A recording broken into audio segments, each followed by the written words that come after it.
Oi, pessoal, tudo bem? Hoje aqui no CineDC a gente vai falar sobre o filme The Drummer. É um filme de 2026, ele acompanha a história da Emma, representada pela Zendaya, e do Charlie, representado pelo Robert Pattinson. Ele parte de uma situação aparentemente simples para explorar uma questão muito mais complexa, que é o modo como a gente constrói as nossas narrativas e as narrativas sobre os nossos relacionamentos. O filme mostra como uma experiência pode ganhar significados completamente diferentes dependendo do olhar de quem vive e trazendo para o centro da história temas como desejo, idealização, frustrações e comunicação. Meu nome é Ângela, eu sou psicanalista, psicóloga intercultural e atendo brasileiros no Brasil e no mundo. Oi, eu sou a Paty Pacheco, psicóloga sistêmica e intercultural e cinéfila. Vamos conversar um pouquinho sobre esse filme bem recente, né? The Drama. E para mim, uma das coisas que chamou muita atenção foi assim, é bem frenético, né? O filme é bem frenético e ele mostra justamente um pouco da personalidade do casal, né? O filme ser frenético não é do nada.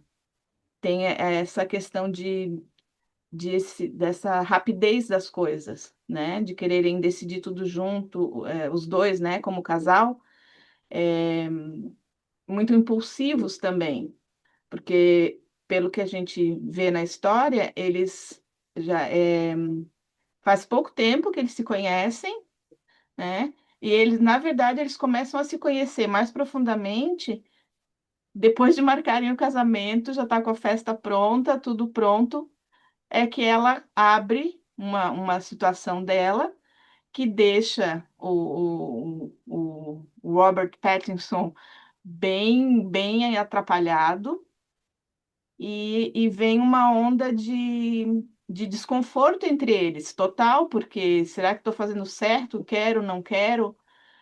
Porque é tudo muito acelerado, como é a vida da gente de hoje.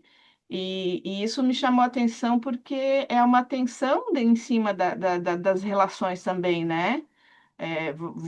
A gente vai ter filho, a gente não vai, é quase um pré-contrato, né? Que eles fazem de casamento, um arranjo de o que que vai ser, tem que estar tudo muito estabelecido, assim, a logística das coisas. E aí acaba faltando essa entrega que para um relacionamento, né, de um casal dar certo é de conseguir se conversar, conseguir entender entender a língua do outro e ouvir também o outro. E ali eles fazem, mas é de uma maneira bem disfuncional, uma palavra meio pesada, mas de inocência ainda, né? De imaturidade. Imaturidade, essa é a palavra. Me bateu. E, o filme mexeu bastante comigo também. Eu sou a Raquel, sou psicóloga intercultural, terapeuta de casais e puxando um pouco, né, dessa minha linha de ser terapeuta de casais, é, acho que o filme traz essa reflexão do quanto a gente consegue, de fato, entrar em contato com o nosso cônjuge, né? Em até que nível a gente de fato o conhece.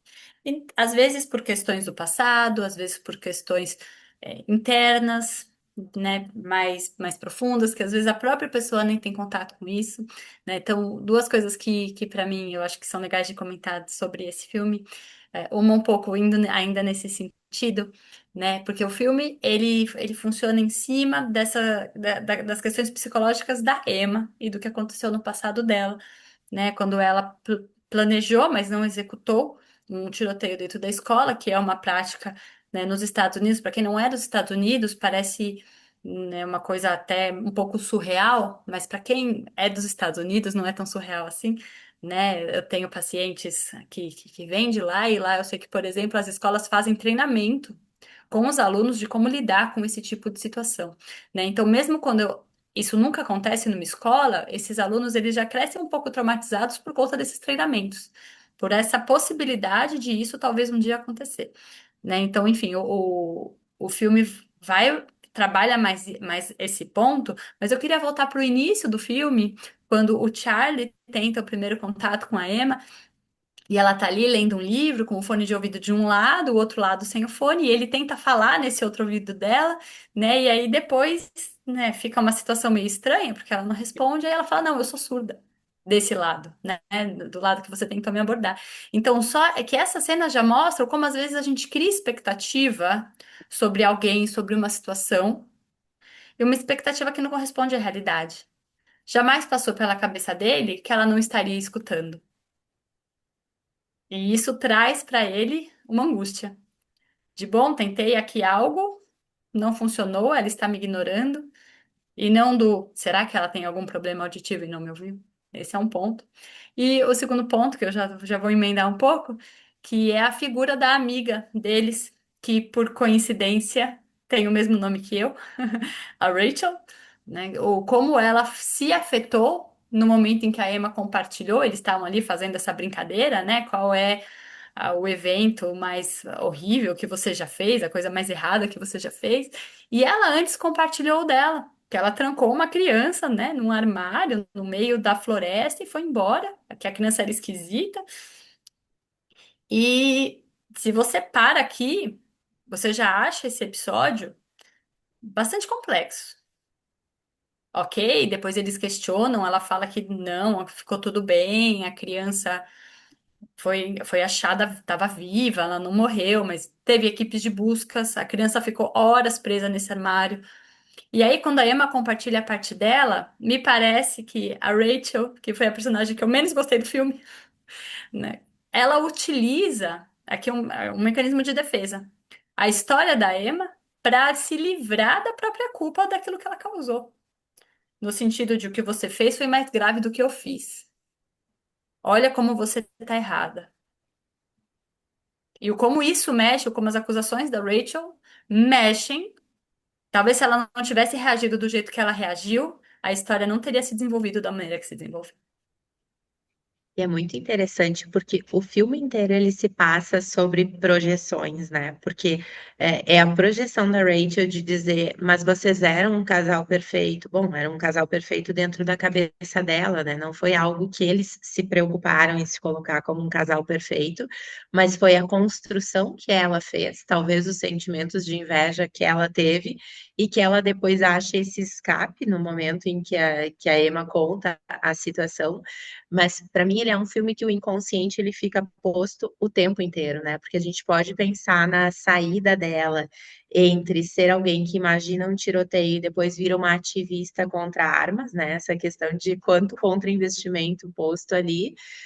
E a cena, claro, que é a cena final do filme, assim, mas quando ele começa a fazer aquele discurso, quem de nós nunca teve a sensação que é como se fosse outro falando pela minha boca, né? Porque quanto mais ele tenta segurar, mais vai saindo tudo, assim. Então, ele é literalmente traído pelo inconsciente dele, né? Porque ele tenta ir dissimulando algumas coisas e contornando, e dele vai colocando tudo para fora de uma forma de descarga, assim, de uma forma de não conseguir controlar realmente o que ele está pensando, né?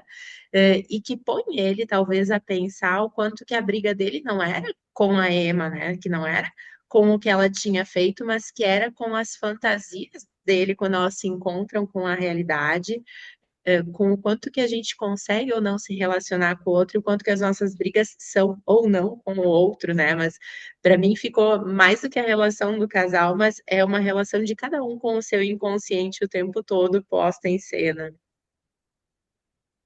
E uma outra coisa também é essa questão da que me incomodou assim. Eu não acho, foi um filme que eu assisti inteiro, mas ele não foi um filme prazeroso para mim.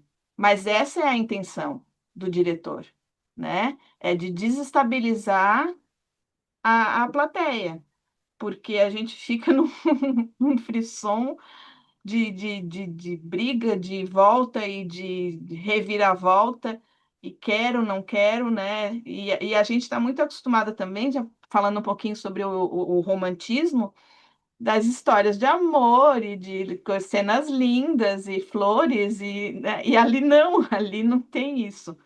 Então, mostra também o quão cruel não é a palavra, né? Mas é o quão problemática podem ser as relações que a gente julga como não, mas é romantismo isso aí ele fez isso por amor, né? Ela, enfim, já dá para abre para outros leques, mas eu saí meio assim, tipo, gostei do filme ou não gostei? Fiquei me perguntando. Aí depois assim, não, aí a ficha vai caindo, né? A gente vai entendendo melhor e dá para dar esse desfecho de múltiplas. É aquilo, né? Dentro de um casamento só não tem mais loucura porque não tem espaço.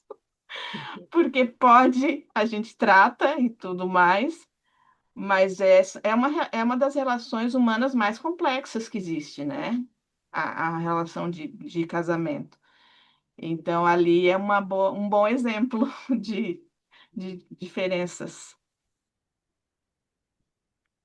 Eu sinto que isso que você traz como o incômodo, né, o desgosto do filme, tem muito a ver com as nossas próprias inseguranças, da gente se colocar naquele lugar e saber e sentir que, por mais que em algum momento nós tenhamos essa sensação de conforto e de segurança ao lado de alguém, seja um parceiro romântico, seja qualquer outro tipo de relação, nunca de fato é 100% seguro.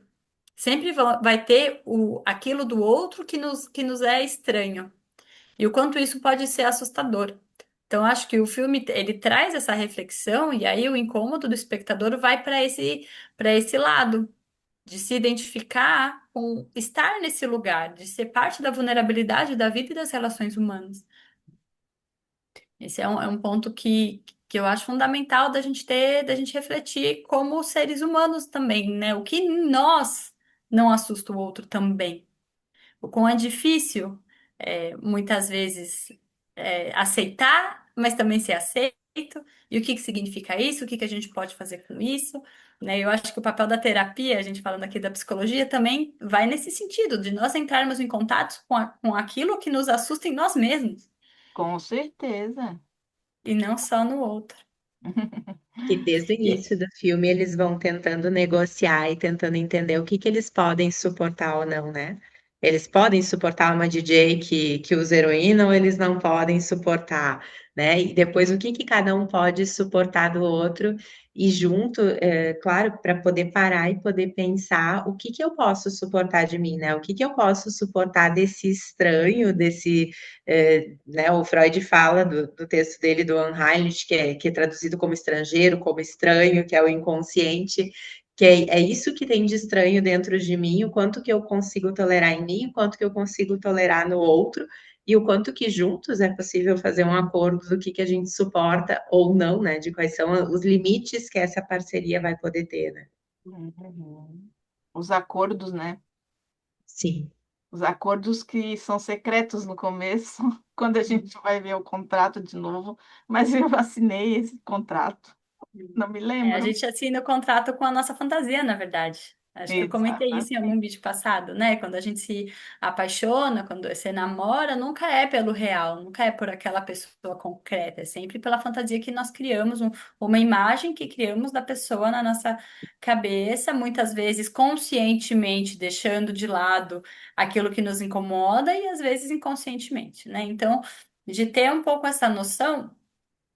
Muitos casais chegam falando, mas não é que nem era no começo. E desculpa, meu amigo, nunca vai ser.